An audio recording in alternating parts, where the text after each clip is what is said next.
Me pidieron explicar un análisis que hice sobre posible fraude electoral en las elecciones del domingo 30 de abril. Bueno, yo hice este análisis en base a una herramienta de auditoría que se llama Ley de Benford. Esta ley que se llama Ley de Benford no tiene nada que ver con una ley que se haya aprobado en el Congreso, sino que se trata en realidad de patrones que tienen los números, comportamientos que tienen.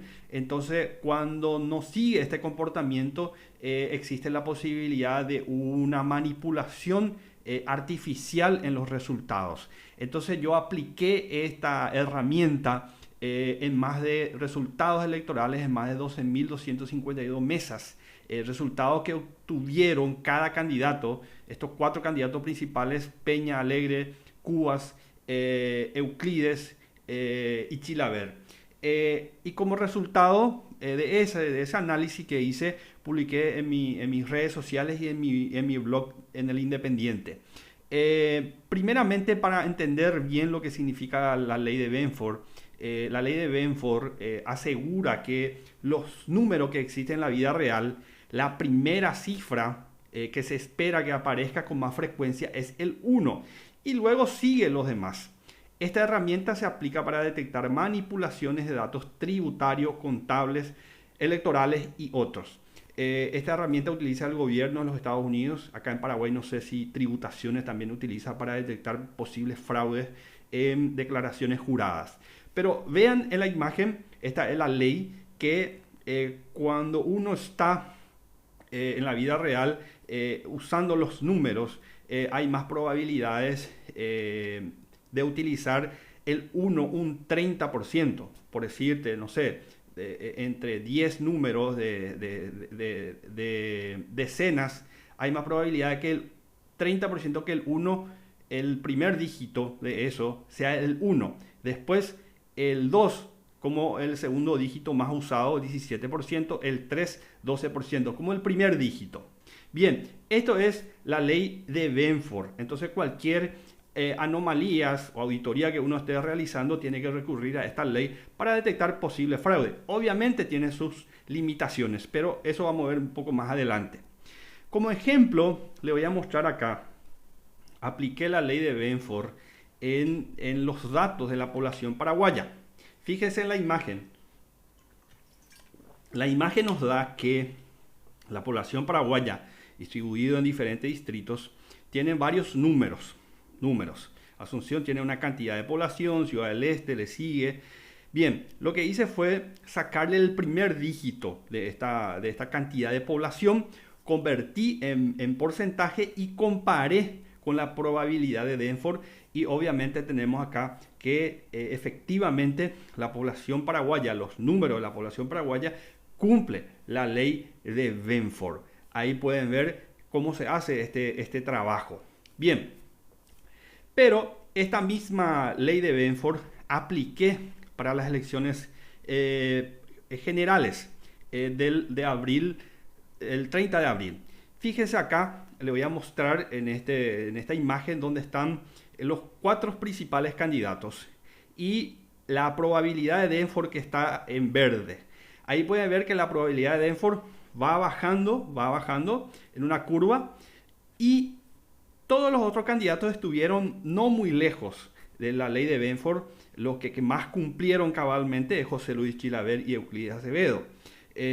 Santi Peña para nada pudo cumplir. Fíjense cómo está muy lejos de cumplir la ley de Benford. Pero veamos cada uno. En esta primera imagen le voy a mostrar la ley de Benford que apliqué a los resultados de Santi Peña, y fíjense, la ley de Benford está en verde y los votos obtenidos por Santi Peña en cada mesa están en rojo.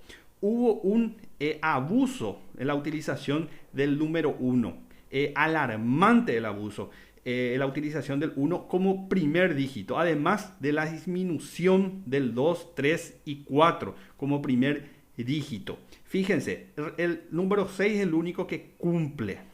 Bien, le hablaba de limitaciones recién. posiblemente en las mesas hubo casi 400 personas que tenían que votar, de eso hubo una participación del 63%, y de ese porcentaje de participación, otra vez Santipeña obtuvo supuestamente, digo supuestamente porque no tenemos todavía los datos oficiales, 43% de los resultados. Eso significa que estaría entre 85 votos a 105 votos por mesa. Es decir, los números que deberían haber sido abusados serían entre 85 y 105. El número que más se debería abusar era 90. Sin embargo, acá se abusó con el 1. Se utilizó demasiado como primer dígito el 1, y esto solamente se puede lograr si es que hubo algún tipo de manipulación artificial en los datos.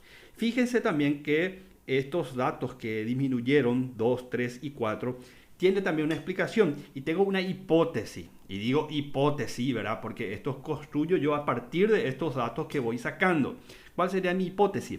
Mi hipótesis principal es que, y esto se sustenta más todavía al observar la disminución del 2, 3 y 4 como primer dígito en comparación a la de Benford. Esta anomalía solo se puede dar, por ejemplo, convirtiendo la cantidad de votos de Peña que estaba en unidad, es decir, no sé, 1, 2, 3, 4, 5, 6, 7, 8, 9, que estaban en unidad. Esto se podría haber convertido en decena o centena. Y los votos que estaban en decena, por decirte 14, 22, 30, 80, se convirtieron en centena, en 180, en 130, sucesivamente. Por ejemplo, si Santipeña obtuvo en una mesa 21 votos, automáticamente podría haber una manipulación que ese 21 se convertía directamente en 121 votos. Bien, hasta ahí vamos bien. Pero vamos en el caso de Efraín Alegre. Efraín Alegre tampoco cumple la ley de Benford, pero no queda tan lejos como si estuvo muy lejos Efraín Alegre.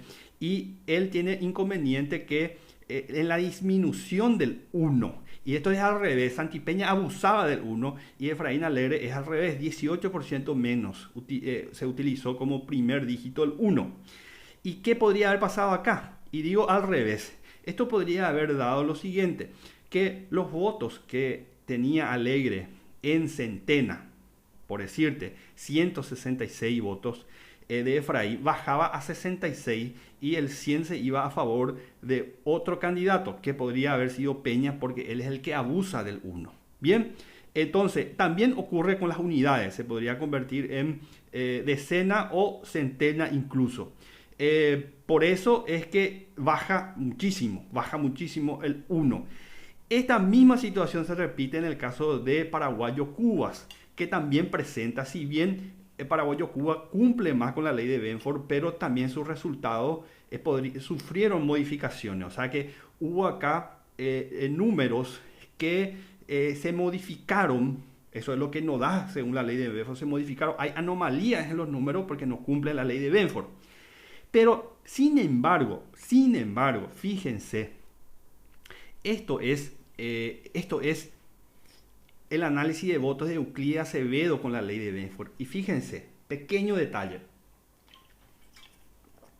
Efectivamente, Euclides Acevedo no sufrió ningún tipo de manipulación o anomalía en los números de su voto y ha cumplido cabalmente con los parámetros de la probabilidad de la ley de Benford. Fíjense, hay una pequeña diferencia en el 1, un negativo de 4% menos que la ley de Benford, pero fueron mínimos. Fíjense en el otro caso, José Luis Chilaver también pudo cumplir con la ley de Benford. Bien, y cumplió, y no voy a entrar en detalles, pero le voy a llevar a otra cosa. ¿Qué es lo que nos da? En el caso de Euclides y Chilaver, son variantes que pueden confirmar un posible fraude electoral, ya que ambos cumplen con la probabilidad de la ley de Benford. Sin embargo, los demás candidatos no cumplen y se observa claramente anomalías que obviamente terminaron beneficiando al candidato colorado Santiago Peña. Mira, estos datos, estos análisis yo pude hacer procesando la totalidad de los votos obtenidos por los 4 candidatos. Además se analizó datos de todos los locales de votación, que son 1.157 locales de votación y 12.252 mesas. Todas estas informaciones fueron extraídas de los resultados preliminares del TREP. TREP TSJE son resultados preliminares. En conclusión, ¿qué podemos decir acá? ¿Qué nos puede mostrar este análisis? Que no es una confirmación que hubo fraude, sino que lo que nos da indicios de posible fraude es que efectivamente existen 3 candidatos presidenciales que no cumplieron con la probabilidad de la ley de Benford o no cumplieron los patrones del primer dígitos. Y se apunta a probables anomalías. O sea, están esas anomalías, estos números presentan anomalías y se puede abrir indicio de fraude masivos en más de la mitad. Y sería 6.832 mesas que yo pude identificar de los 12.252 mesas. Que podría haber existido fraude electoral porque no cumplen la ley de Benford. Ley de Benford, vuelvo a repetir, es una herramienta de auditoría. Muy bien, eso es todo y espero que le haya servido esta explicación de lo que significa la ley de Benford que apliqué a las elecciones generales del 30 de abril de 2023.